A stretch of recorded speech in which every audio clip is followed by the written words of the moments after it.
Specific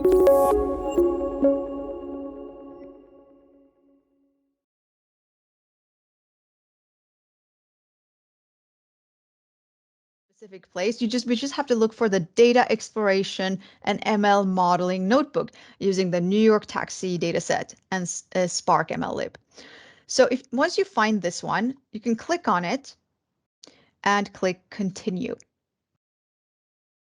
And what you see here is that that exact notebook that we're actually going to run and walk through on the Spark pool that we just created, that is a notebook that you'll see here. And you'll get a chance here to actually explore these, which is an awesome feature. You'll be able to explore and say, hey, maybe this wasn't for me, or yeah, this is the sample that I was looking for. And once you're happy and kind of found the right sample, which we have in this case, we're going to go and click Open Notebook. Now, what's going to happen once I click this, it's that it's magically going to take this notebook and open it for me in my Develop Hub in my workspace. So let's do that. And let's watch that magic. All right, you see here, I ended up in my Develop Hub. That's the one that's kind of highlighted here. And the notebook has been opened for me. It's ready. And the first thing that we want to do in order to be able to start running it is to actually attach it to the Spark pool that we just created. And remember, mine was called My Spark 3 pool. So I'm going to select that one. And I'm actually going to kick off and start the session while I'm talking here, because the first time that when you have attached the Spark pool in the first cell that you run, the first time you interact with the Spark pool, it's going to start the Spark application and start your Spark session for you. And what that means is that it's going to require a couple of minutes to warm up and start the session. So it's a good thing to know in case you wonder, hey, why do I have to wait a little bit before I can start running the other cells? This is the reason. This is how Spark Anywhere kind of operates. Initially, you need to kind of start up the session. So there are a couple of minutes of cost that you have to pay there in terms of waiting.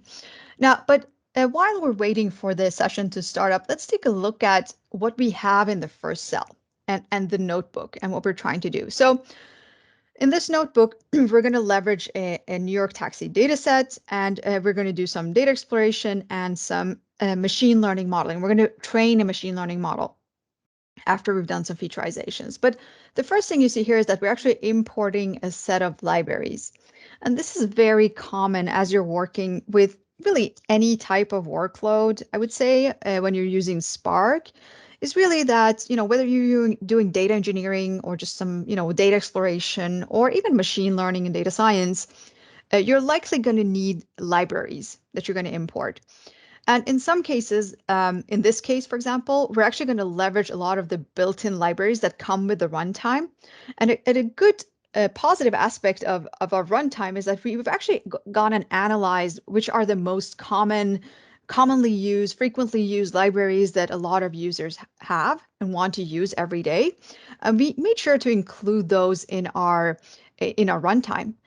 So it means that for most kind of tasks, especially the ones where you find notebooks and other samples in the knowledge center that we just went to, you probably don't need to add additional libraries to your session. But as you kind of work with Spark, and let's say you use PySpark, for example, a lot, or Scala, and you want to do different exploration that requires libraries. One way to do that, I'm going to show you this way. So you saw that there's a setting that kind of pops up, a pane here that appears for your session. So if I would want to, let's say, install my own libraries, let's say there's a specific library that I notice when I import it doesn't exist. It gives me an error. So I need to add additional libraries, which is super common when you're working in these notebooks, is that you would need to go to configure session and on packages. And the reason that I can select packages here is because we enabled this setting earlier when we were creating the Spark pool. We said we want to enable the session level package management, which essentially allows you to then upload a file here, a .yaml file. I'm not going to go into the details of that. You don't have to know that right now, but just good for you to know. Like the takeaway from this is know that you can install your own libraries, other libraries than the one that are included, and this is how you do it for the session, which is really convenient in my mind.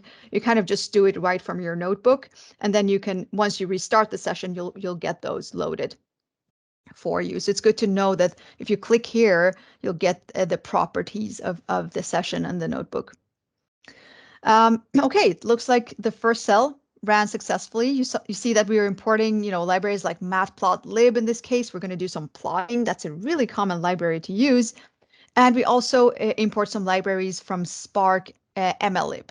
And we're going to actually use Spark MLlib to train a model. And the good thing about that library is that it's a very Spark specific library, and it actually distributes the training and leverages the full power of Spark, the distributed training on Spark, which is great.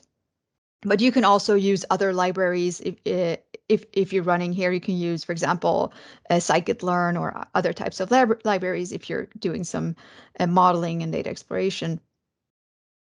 Now let's move on to the next step, ingest data, because we kind of just did the first one. We started up the session. We looked at the libraries. Now let's get started for real. And one really cool feature, actually, if you want to know, hey, I don't even know what sections my notebook has, like how many steps, how many sections do we have here? This is one of my favorite things, that where you can quickly actually get an overview of the table of contents in your notebook. So you can see here that the first thing we're going to do is to ingest, and then we're going to do some exploration, some featureizations, encoding, and then in the end, we're going to train a model and evaluate the model. Just a little tip, extra tip. All right, ingestion of data. So the data set that we're going to use for this particular sample is the New York Taxi yellow cab data set. The good thing about this is that it's an open data set, and it means that I don't really have to go and, manually download a file from somewhere, upload it into the lake, and, work with it this way. I actually can do it right from the cell. Now, this data set actually contains, I think, in total around 2 million records. And if we use the entire data set, right, we're going to sit around and wait for some time every time we run one of these cells. So what we're going to do is actually that, and you should actually run this cell, by the way, forgot to say that. So one of the things we're doing is that we're downsampling. So we're going to downsample this to 7 days of data, and kind of work with that. But it actually means that I think that still the 7 days of data for this particular sample is still kind of a lot of data. So what we're going to do is that we're actually going to downsample it even more. And that's what's happening in the next cell. So you see the first cell here, it downsamples to the 7 days that you see between these kind of data intervals. And then we downsample it even more. And after running this step, where we downsample it to a fraction of the previous, we're going to get around 2,000 rows. And you see here that there's really no way for us here to actually see how many rows we're working with. So I'm going to ask you to follow along with me here. Let's add a code cell. Let's be a little brave and add some code ourselves, and actually go and check how many rows this data set has. So for that, I'm actually going to copy the name of the data frame, and I'm going to put it down here. So if you create a code cell and you just add this, and then you put dot and you type count. If you do this and you run this with me, it's optional. You don't have to. You can just follow along if you want to. This kind of a bonus cell that we added here in our sample notebook. I just want to see how many rows we're working with, right? Because it's kind of helpful. Yeah, okay, I wasn't lying. It was around 2,000. Makes me feel great. Now, if I want to actually explore the data, which is also very common to say, hey, I actually want to take a look at this data because, I actually want to see what columns I'm working with. Like, what is this data set? What type of columns does it have? So for that, I can do the same thing. I can type display, and within the display call, I'll just put the data frame, and we can put, and this is something to remember if you haven't worked a lot with Spark, is that it's actually super easy to say, hey, I just want, the top 10 rows in this data frame. Just show me. I just want to, I'm not necessarily looking at everything. I just want to take a look at what does this even contain, right? So what you see here then is that it's going to display top 10 rows for us. And you can see here that, oh, this is a taxi data set. It has the pickup time, a date time. It has the drop-off date time, number of passengers, the trip distance, and a lot of other settings that you see here on fare amount, payment type, and all of these things.